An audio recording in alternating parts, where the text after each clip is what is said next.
An Osho Talk. Om Mani Padme Hum. Responses to questions. Number 17.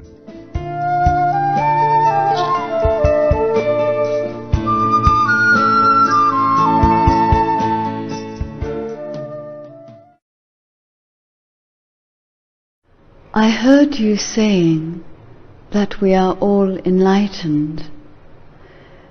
If so, why am I waiting for something to happen? Is it an old habit?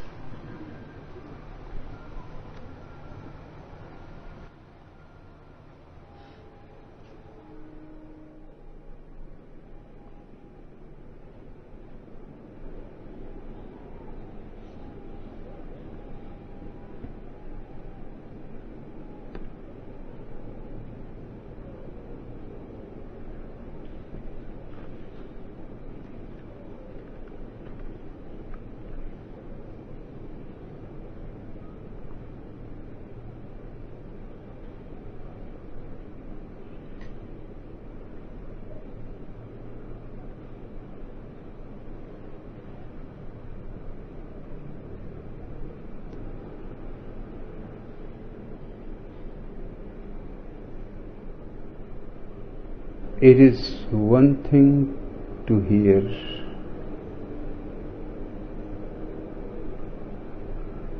it is another thing to understand. You certainly heard me saying that we are all enlightened, but you did not trust it. At least you excluded yourself. Perhaps everybody else is.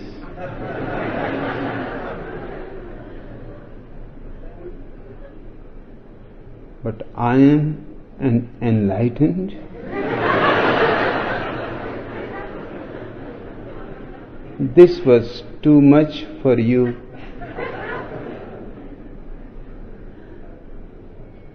To accept.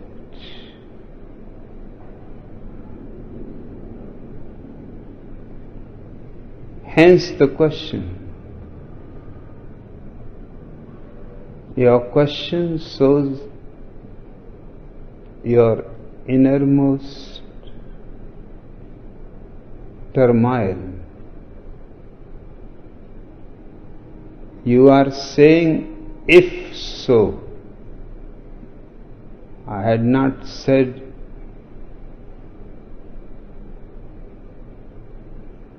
that your enlightenment is some probability. Perhaps you are enlightened, perhaps you are not. There was no ifs and no buts. It was a simple statement. I repeat again. You are enlightened and you cannot be anything else.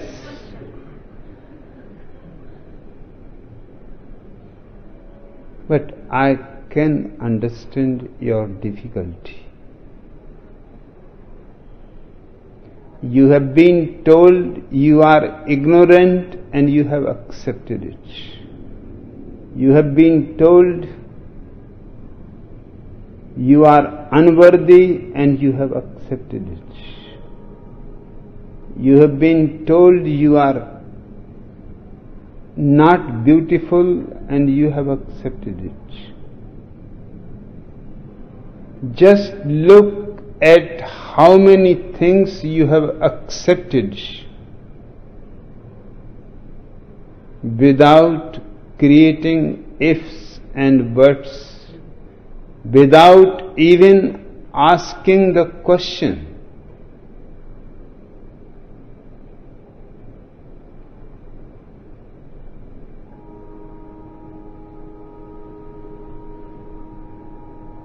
When I was a student in the university,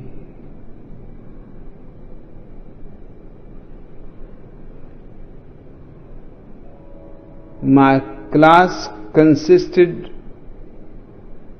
only of 3 persons. 2 were the girls and I was the third.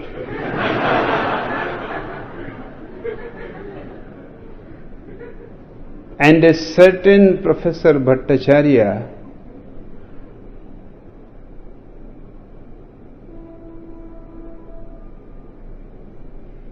a little cynical, as is almost expected from the professors of philosophy, had a certain idea of celibacy.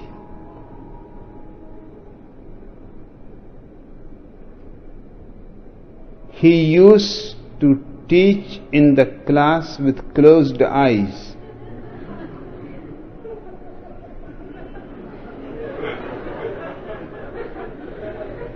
When I saw this for the first day,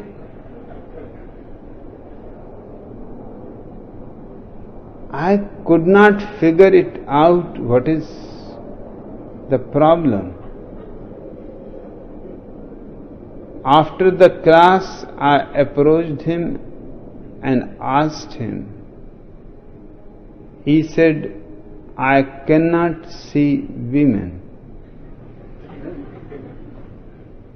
I said, if you cannot see women, why you close the eyes?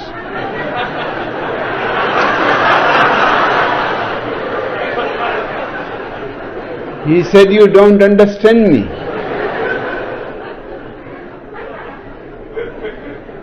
I don't want to see the woman. I said, even then, you had seen them.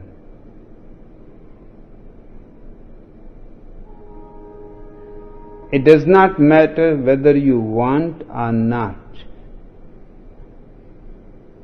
Women are all around. And just by closing your eyes, do you think you are not seeing women? Then what people are doing in their dreams? And I insist on the point that because of the women you are keeping your eyes closed,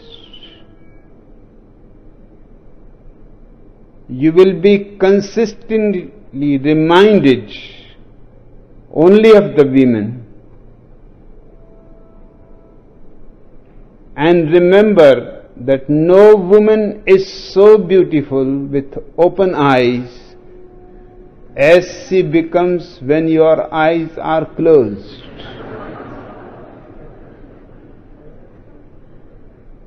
Then the woman becomes a romantic dream.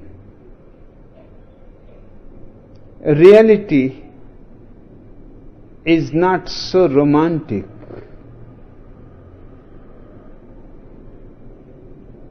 With eyes closed,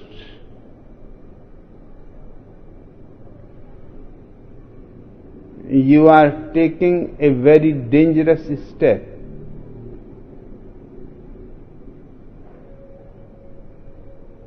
Next day, I also closed my eyes. He looked at me, thought perhaps I have also become convinced of his ideology of celibacy. After the class, he asked me that, so it seems you are also convinced. I said, the reality is that I slept the whole hour.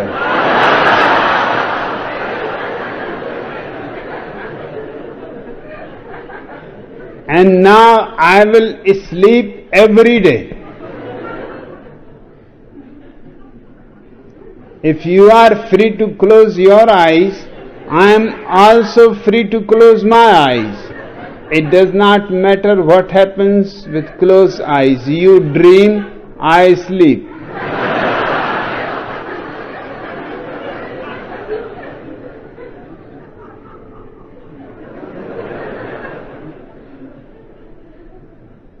He said, but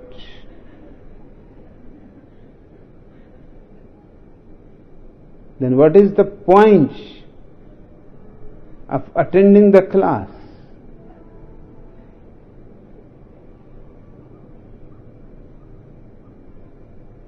I said, there is no point at all. Just one has to be somewhere.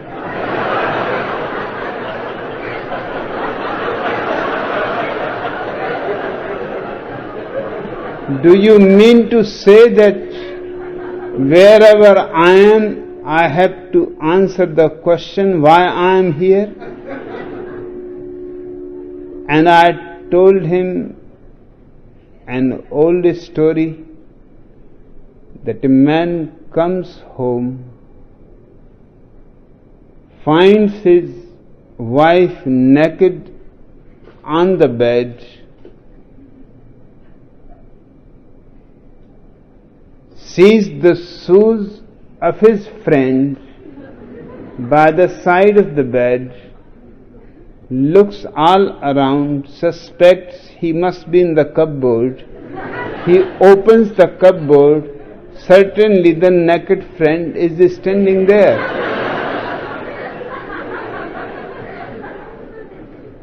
He is really angry and he said, I used to think you are my best friend. He said, I am.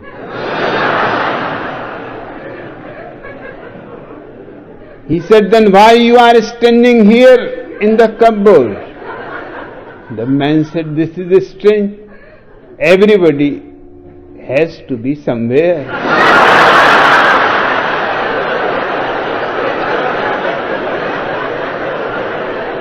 And this cupboard of yours is very cozy.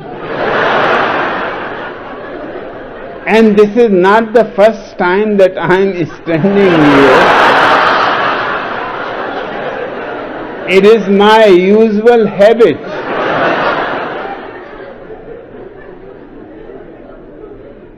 I told Professor Bhattacharya that never again ask me about any reason, because I don't believe in rationality. I simply mean things are, and there is no reason for them to prove why they are, where they are, who they are.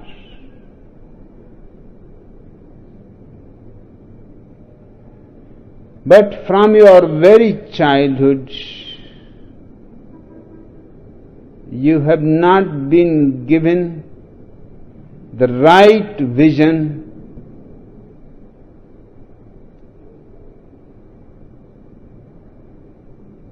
you have been always pushed and pulled this way and that way, become this, become that.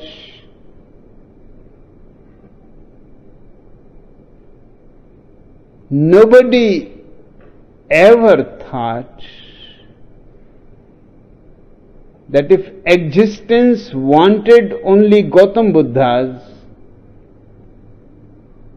it could have manufactured Gautam Buddhas just the way Ford factory produces on an assembly line Ford cars, all exactly alike, with a tremendous efficiency. Each minute a single car comes out of the assembly line, 24 hours round the clock. But existence does not believe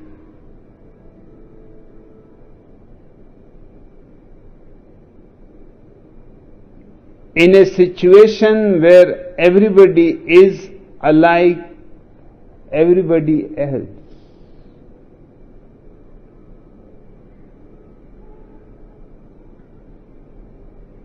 The enlightenment of Gautam Buddha is going to be his enlightenment.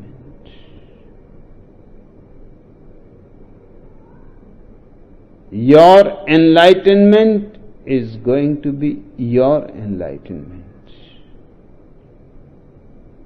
The problem arises out of comparison. You started thinking that if I am enlightened,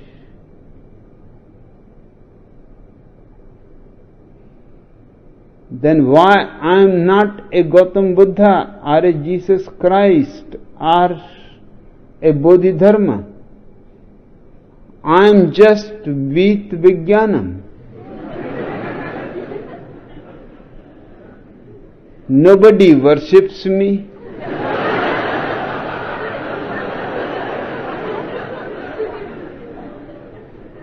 I go around. Nobody even takes any note of me. What kind of enlightenment is this?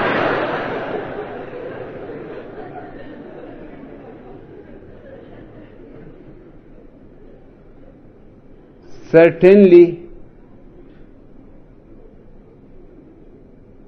I have yet to achieve it. Certainly, it has not happened yet. It has to happen.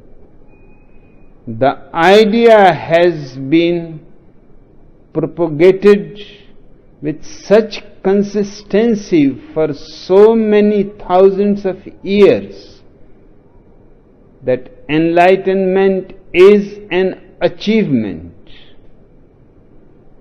And I say unto you, enlightenment is not an achievement. It is your very nature.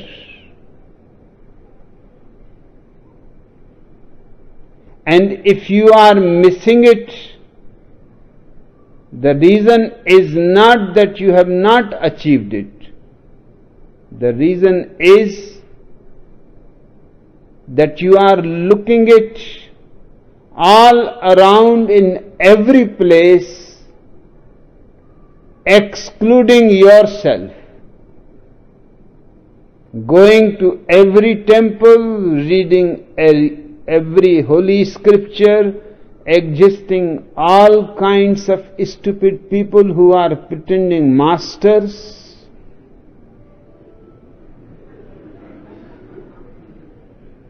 I want you to declare this very moment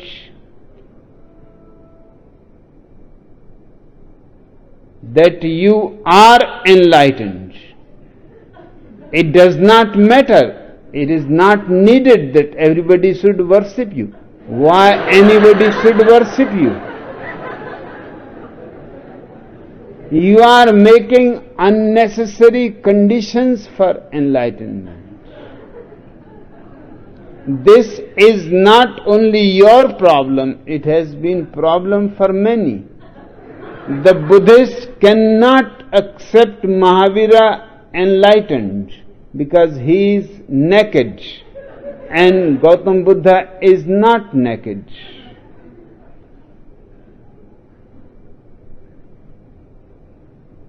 Because Gautam Buddha has beautiful hair,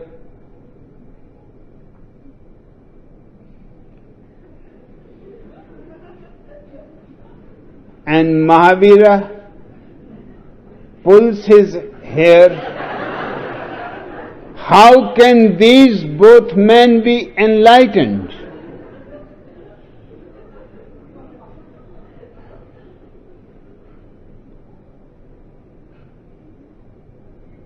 We have, without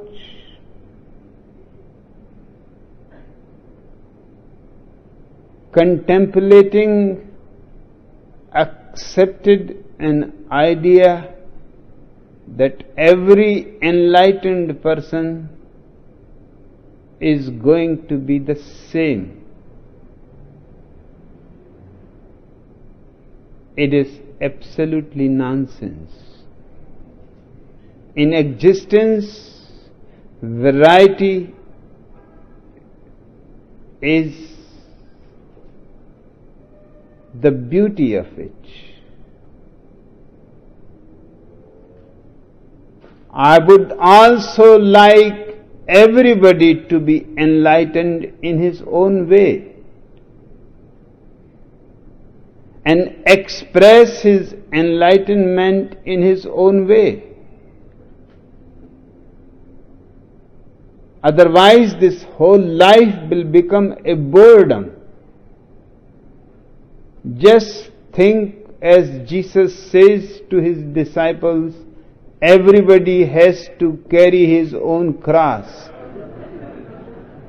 Just look around, imagine everybody is carrying his own cross. There are not even people to crucify them, because they are carrying their own crosses. And the whole thing should be so hilarious.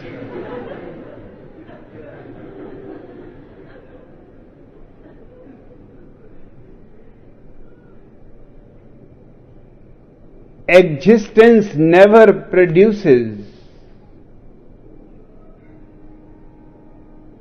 the same person again. Similarity is not the rule of this beautiful universe, but uniqueness.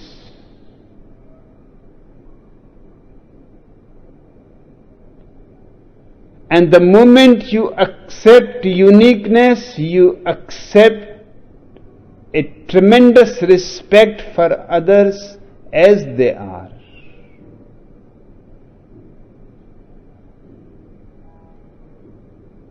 Let me say it in a different way. The moment you respect yourself as enlightened, you cannot do anything else than respect everybody as enlightened as they are.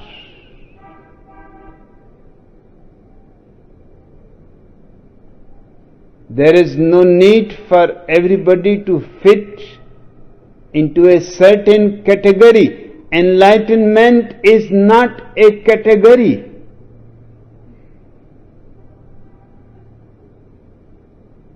That you have to eat the same kind of food.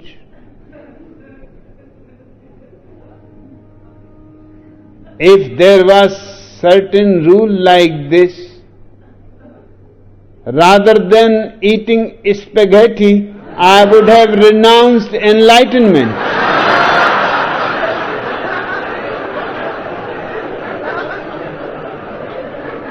It is good that no holy scripture says that spaghetti is absolutely the characteristic of an enlightened man.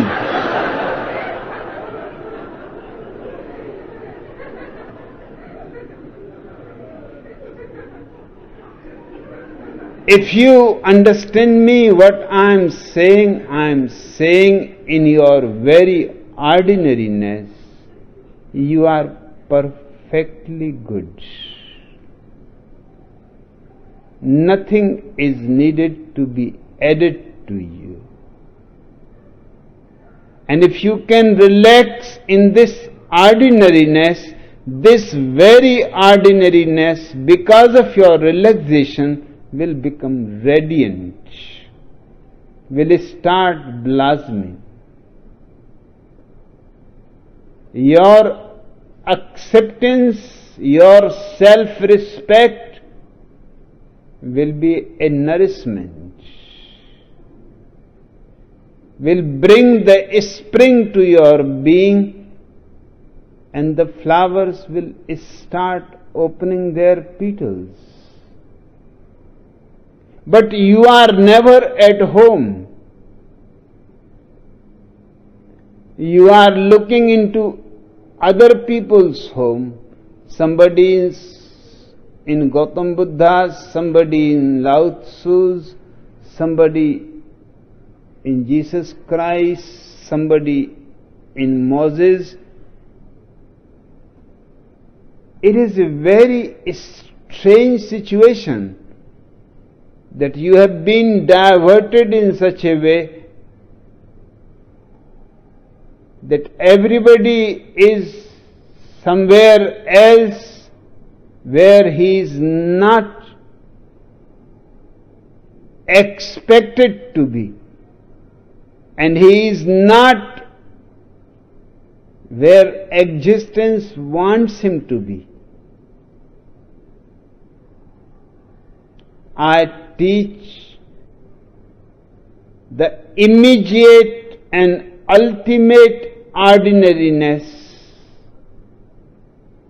is the most beautiful experience, because now there is no desire, no tension, no search, no inquiry, nowhere to go. You are already where you wanted to be. And you are asking, if so, why am I waiting for something to happen? Now, do I have to answer this?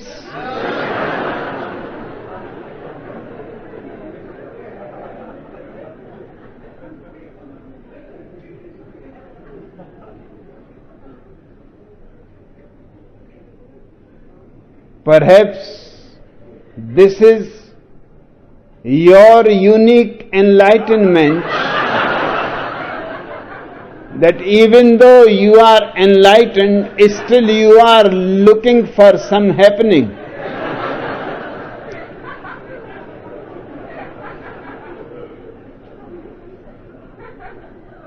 A little crazy.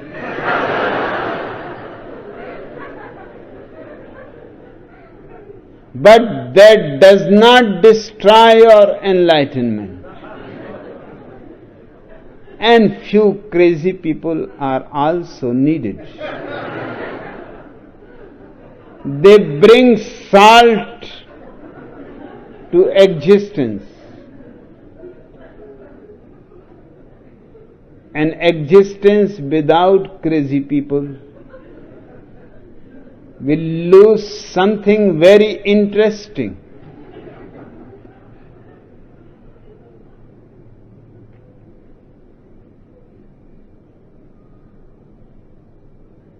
But you cannot even accept that. You go on asking, is it an old habit? Just trying to console yourself that although you are enlightened, just because of the old habit, you go on looking here and there. But the more you will look here and there, the more you will be nursing the old habit. You will be practicing the old habit.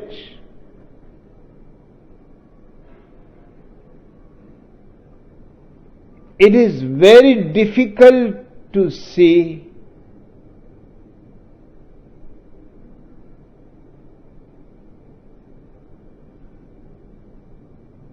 that eating your food silently and joyously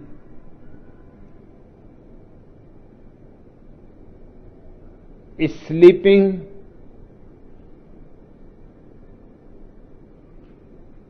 with as much blissfulness as you can contain,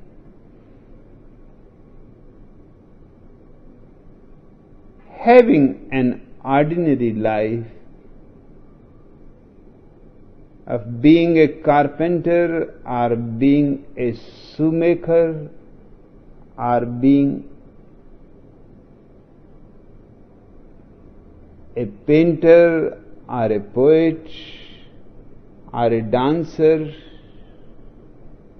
and relaxing in whatever you are without making ideals.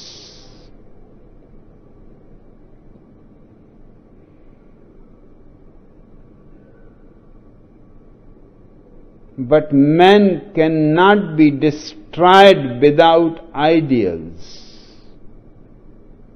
and they cannot be enslaved without ideals. They cannot be condemned, they cannot be made feel guilty if there is not an ideal that they have to become. And nobody ever becomes the ideal that he has tried his whole life. Have you ever seen any Christian becoming a Christ?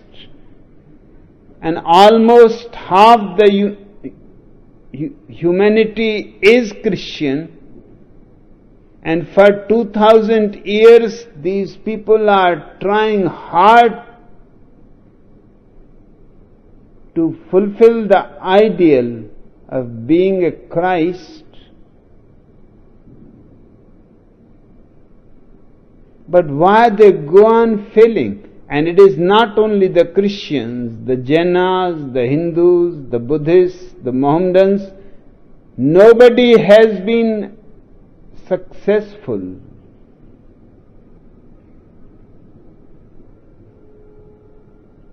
The reason is so fundamental that you cannot go against it. You can either be yourself or just a wastage. These are the only two alternatives.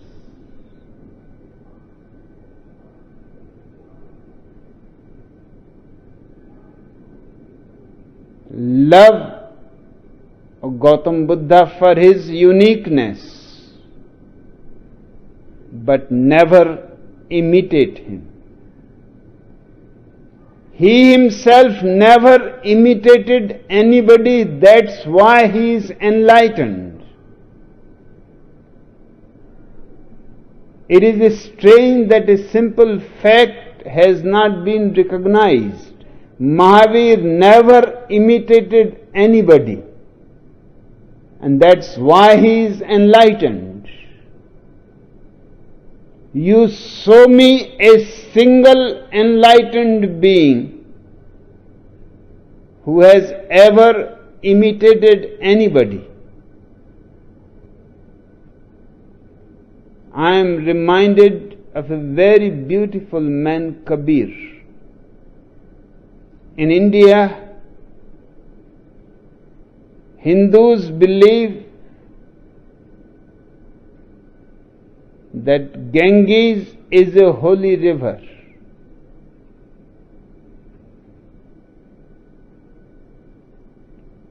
And if you die near Ganges, then your paradise is absolutely guaranteed. Then it does not matter what crimes you committed, what sins you committed, what immoralities,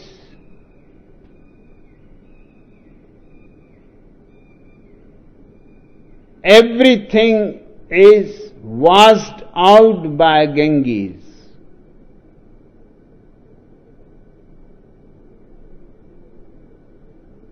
Naturally, all the Hindus cannot live by the side of the Ganges.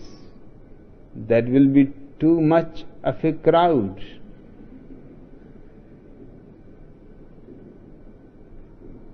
Those who live are fortunate, those who cannot live there at least reach in their old age to live. When they see death is coming,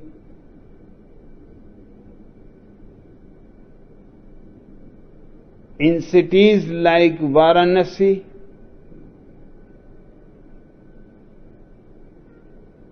you will be surprised to see why there are so many old people, old women.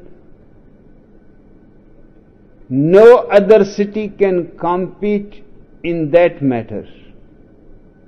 All these people have come there to die, and now they are waiting for their death. It may come any moment. And sometimes it happens that some nearby village, Varanasi is costly. It is available only for rich people to live, there to die. The poor people live in nearby villages. Naturally, it happens that they die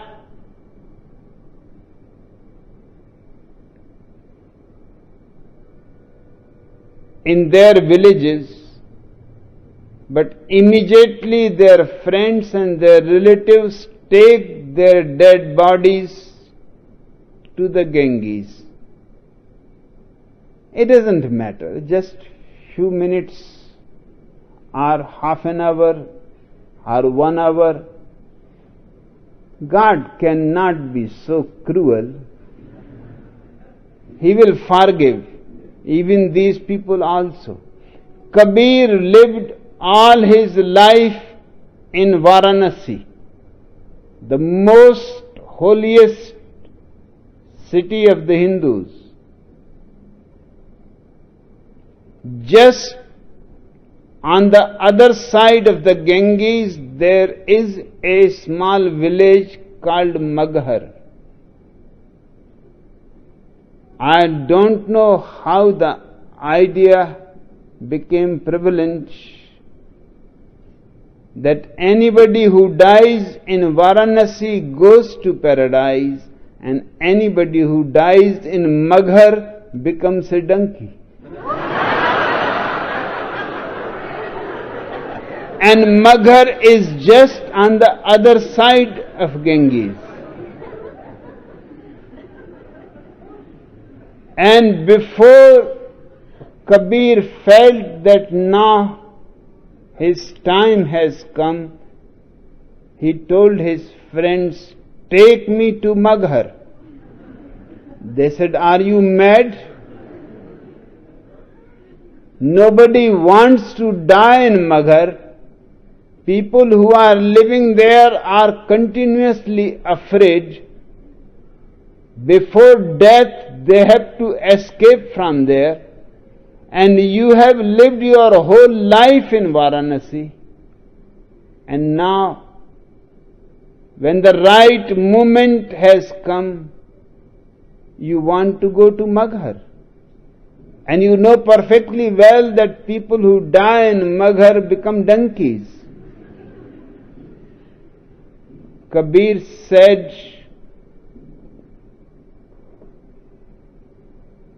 "If you don't listen to me, I will have to walk down to Maghar. But I don't want any obligation, either of Ganges or of any god. If I am enlightened, I am enlightened in Varanasi, I am enlightened in Maghar. And let me make the precedent, because the poor people of Maghar have been condemned for centuries. Let me die in Maghar, because after me it will be difficult for anybody to say that anybody who dies in Maghar becomes a donkey. At least about Kabir, that cannot be said. And Kabir died in Maghar. And he changed. Now nobody says that if you die in Maghar, you will become a donkey. On the contrary, many people who love Kabir live in Maghar. Maghar has become a holy place for the followers of Kabir.